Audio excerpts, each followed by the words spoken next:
La société Polychimie est active dans la vente, l'assistance technique, la formation dans le domaine des matériaux composites pour les bricoleurs et les professionnels. Que ce soit les résines polyester, époxy, polyuréthane, fibres de verre, tissus de verre, carbone, aramide, silicone de moulage, tous offrent plusieurs comportements mécaniques qui permettent de découvrir des applications structurelles. Bien que leur coût soit plus élevé que celui des matériaux traditionnels, ils apportent à leurs utilisateurs des avantages importants grâce à leurs propriétés, notamment de légèreté ou de résistance. Leurs avantages ont ouvert des marchés importants dans la construction automobile, l'aéronautique, l'orthopédie, le bâtiment, le modélisme, le nautisme, les peintures ignifuges et bien d'autres encore.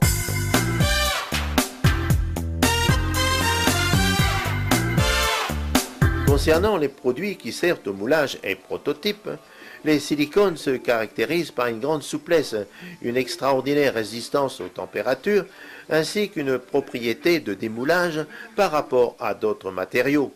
On les emploie en tant que matériaux à couler, souplesse et élasticité variables, en matériaux à étendre ayant les mêmes propriétés. Ils sont destinés pour la réalisation de moules souples et élastiques pour des pièces techniques, dans la construction de machines et d'appareils, dans l'industrie automobile et la décoration.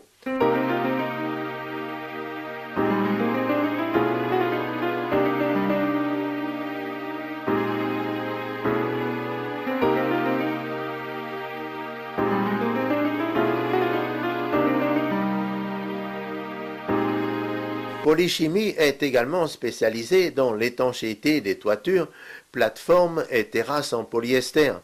Les toits plats entraînent souvent des problèmes d'étanchéité. Les fuites sont souvent difficiles à localiser et une fuite minime peut causer des dégâts importants. Une rénovation, dans ce cas, s'impose en colmatant les joints aux murs, aux lucarnes et aux cheminées.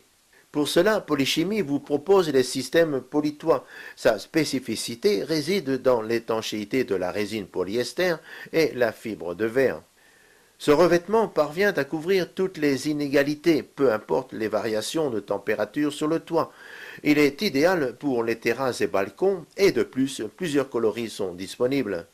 Polytoit doit être appliqué en 2 couches. Vous devez mélanger la résine avec 2 à 3% de durcisseur Pemec et appliquer le tout sur la surface à l'aide d'un rouleau ou d'un pinceau. Ensuite, placez la fibre de verre et chassez les bulles d'air. Pour la réalisation d'étangs et de piscines, Polychimie incite sa clientèle à utiliser les résines et les top-coats isophthaliques. Ce top-coat est constitué d'une résine de polyester instaurée en solution dans le styrène à base d'acide isophthalique pur et de glycol standard.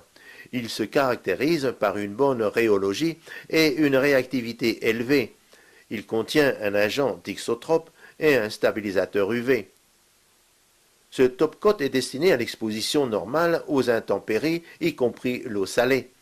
On l'utilise principalement dans la construction de bateaux, de carrosserie, d'éléments de façade, de signalisation routière et d'appareillage chimique.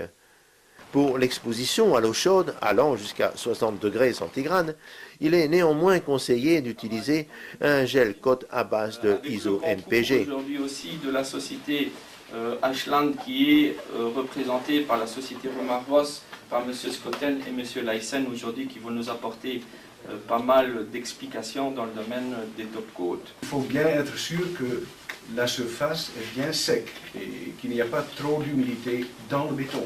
Si le support est trop humide, il y a des problèmes. Dans ce cas-là, vous ne pouvez pas mettre ce G4. Donc en ce qui concerne les résines, orthophthalique, c'est la résine la plus basique en fait. Il y a des gens qui utilisent la résine orthophthalique pour chaque élément qui est utilisé, qui est fait dans le polyester. Orthophthalique, c'est une bonne résine. Si je prends par exemple un iso-NPG, il faut bien le pousser pour avoir une bonne polymérisation. Si la température est trop basse, le risque qu'il y ait une sous-polymérisation est très grand. On peut avoir aussi des problèmes.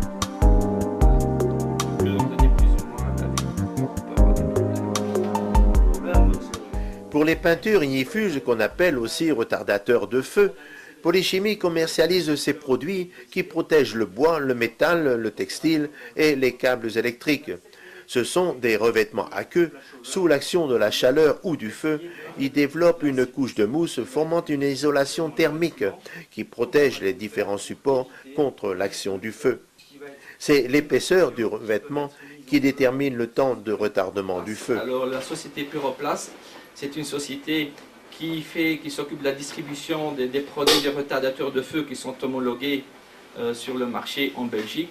Dans la société Polychimie s'occupe de la distribution pour toute la Wallonie. Alors donc, je vais vous montrer deux petits essais qui ont été faits pour que vous voyez un peu la différence de comportement de deux polyesters, donc qui peuvent servir à la même chose, mais dont l'un a une valeur feu et dont l'autre ne l'a pas.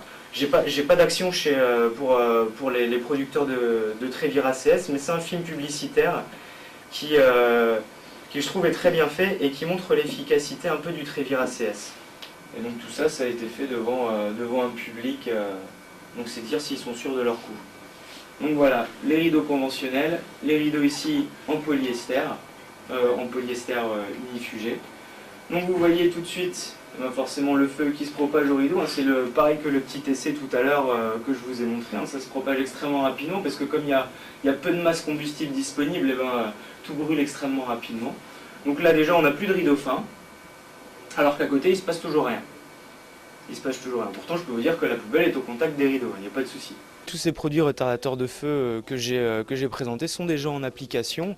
Alors ils sont en application dans tous les domaines, dans le ferroviaire, dans le maritime, dans le bâtiment. Donc pour les produits intumescents par exemple, on a parlé des poutres en acier qui permettent donc de protéger l'acier de la chaleur due au feu et donc de ramollir et on va dire au bâtiment de s'écrouler. Ensuite dans les plastiques, le monde des plastiques est un monde extrêmement demandeur de tous ces produits ignifuges puisque le plastique en soi est un produit très combustible. Donc tous ces produits existent en solution viable industriellement, économiquement et sont utilisés sur le marché à l'heure actuelle. Ouais. Donc vous voyez là ici, on croyait que le feu, toute la masse combustible du siège avait brûlé et en fait, en pratique, non, on a de nouveau une remontée de débit calorifique et là qui est encore plus élevée que la mousse seule. Qu'est-ce que ça apporte aux pompiers, ce genre de colloque ? Eh bien, vous savez comme moi que la technique, la science évolue, les hommes vieillissent et le temps de l'école passe aussi. Et il faut absolument que nous nous tenions au courant de l'évolution des techniques pour retarder l'incendie et diminuer la gravité de ceci. Malheureusement, c'est responsable en général dans les bâtiments de 40% des décès. C'est pas tellement les brûlures, on a des brûlés, des choses comme ça, mais c'est surtout la toxicité des fumées pour à peu près une personne sur deux, un décès sur deux qui est la cause donc, de ce décès. Avant, dans un incendie, on mourait brûlé, tandis que maintenant on est brûlé mort, ce qui veut dire que avant de mourir, on est brûlé, on est asphyxié. Alors, bien entendu, ça fait moins mal d'être brûlé quand on est mort, mais ça veut dire aussi que avant, les pompiers prenaient des précautions à propos des bâtiments, donc des murs, les portes, etc. Donc on faisait des boîtes pour empêcher l'incendie de se propager. Maintenant, étant donné que la boîte, il faut la garnir, parce que sinon on n'a pas de lit, on n'a pas de fauteuil, on n'a pas de télé, et que ces éléments ont changé de nature, c'est-à-dire qu'ils sont de plus en plus, entre guillemets, en plastique, eh bien en brûlant, ils dégagent des produits toxiques qui tuent les gens avant de les brûler. Donc il est très important pour nous de veiller à ce que l'augmentation de chaleur d'un incendie ne fasse pas, entre guillemets, distiller les produits pour émettre les composants toxiques qui tuent les gens. Alors un polyester complètement classique, il y a un autre polyester qu'on appelle le Trévir ACS. Alors juste pour vous expliquer en deux mots, un polymère c'est un enchaînement de plusieurs molécules qu'on appelle des monomères. Et ici, le Trévir ACS, c'est donc le monomère qui sert à faire le polyester, qui est modifié chimiquement à la base et sur lequel on va venir donner intrinsèquement la valeur feu. Donc c'est un polymère qui après est naturellement ignifuge.